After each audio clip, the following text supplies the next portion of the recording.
Everybody. आज हम सुनने वाले हैं कहानी विष्णु भगवान के 5वें अवतार वामन अवतार की। इस कहानी में हम बात करने वाले हैं राजा बलि की। राजा बलि जो कि प्रहलाद के पोते थे।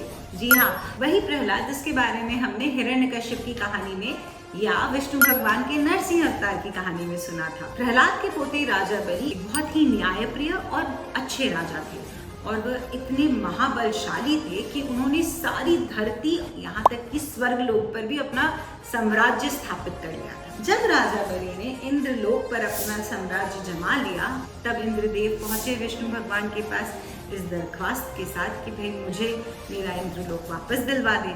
विष्णु भगवान ने इस बात के लिए सहमति दी और अपनी इस वादे को पूरा करने के लिए विष्णु भगवान ने अपना 5वां अवतार लिया, यानी कि वामन अवतार। वामन अवतार में विष्णु भगवान पुत्र थे ऋषि कश्यप और अदिति के। एक बार राजा बलि बहुत ही बड़ा यज्ञ कर रहे थे, तो वहाँ वामन अवतार में विष्णु भगवान भी पहुंचे। राजा बलि के बारे में यह बात प्रसिद्ध थी कि वह दानवीर हैं और वो अपने दिए वादे से कभी नहीं मुकरते। बस जब वामन अवतार वहां पहुंचे, दान मांगने की वामन अवतार की बारी आई। राजा बलि ने कहा, मान्यवर, आप जो मांगना चाहें आप मांग सकते हैं। उन्होंने कहा कि मुझे उतनी धरती चाहिए जो मैं 3 पग में नाप सकूं। राजा बलि मुस्कुराए, बोले कि मान्यवर, आप छोटे बालक हैं, आप अपने 3 पग में कितनी ही भूमि नाप लेंगे।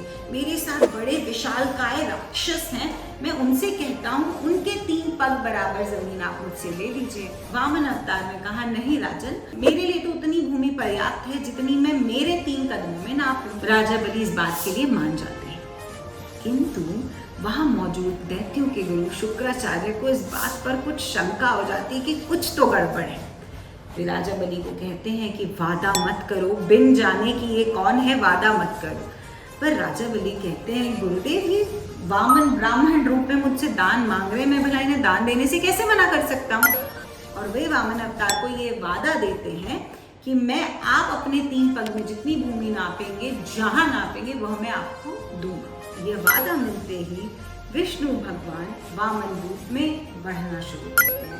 छोटे से गौड़ ब्राह्मण से वो बड़े बड़े बड़े बड़े बड़े बड़े बड़े बड़े विशाल काय हो जाते हैं। वो आकाश से पार हो जाते हैं। एक नज़र में आप उनके पैर और सर एक साथ नहीं देख सकते, वह इतने बड़े हो जाते हैं। और फिर वह अपने एक पग से समस्त धरती को नाप लेते हैं और दूसरे कदम से सारे आकाश, नभ, स्वर्ग, लोक सब कुछ नाप लेते हैं। फिर वह राजा बलि से पूछते हैं, हे राजन, आपके वचन अनुसार मेरे पास अब भी 1 कदम बाकी है, पर अब मैं यह कदम कहाँ रखूं? मैंने तो सब कुछ नाप लिया अपने 2 ही कदमों में।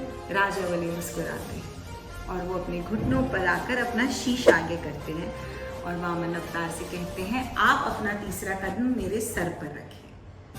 विष्णु भगवान बिल्कुल वैसा ही करते, अपना 3रा पग राजा बलि के सिर पर रख देते हैं। ऐसा होते ही राजा बलि पाताल लोक में चले जाते। परंतु राजा बलि की दान वीरता और वचनबद्धता से विष्णु भगवान बड़े ही प्रभावित होते हैं और वे उन्हें ये वचन देते हैं, राजा बलि अनंत काल तक पाताल लोक पर राज करें। इसलिए हमारे ग्रंथों में जो 9 चिरंजीवी हैं, उनमें से एक राजा बलि भी है। साथ ही विष्णु भगवान राजा बलि से यह भी वादा करते हैं कि साल में 4 महीने वे पाताल लोक में आकर राजा बलि के साथ रहेंगे। ये वही 4 माह हैं जिन्हें हम चतुर्मास के नाम से जानते हैं। ये वही 4 माह हैं जब हम मानते हैं कि विष्णु भगवान निद्रा में, क्योंकि तब विष्णु भगवान पाताल लोक में राजा बलि की सेवा ग्रहण कर रहे हैं। ये थी कहानी विष्णु भगवान के 5वें अवतार वामन अवतार की। बाकी के अवतारों की कहानी सुनने के लिए सब्सक्राइब करिए हमारे चैनल किड्स पिटारा को and to listen to the stories in English, follow us on Instagram. Bye bye.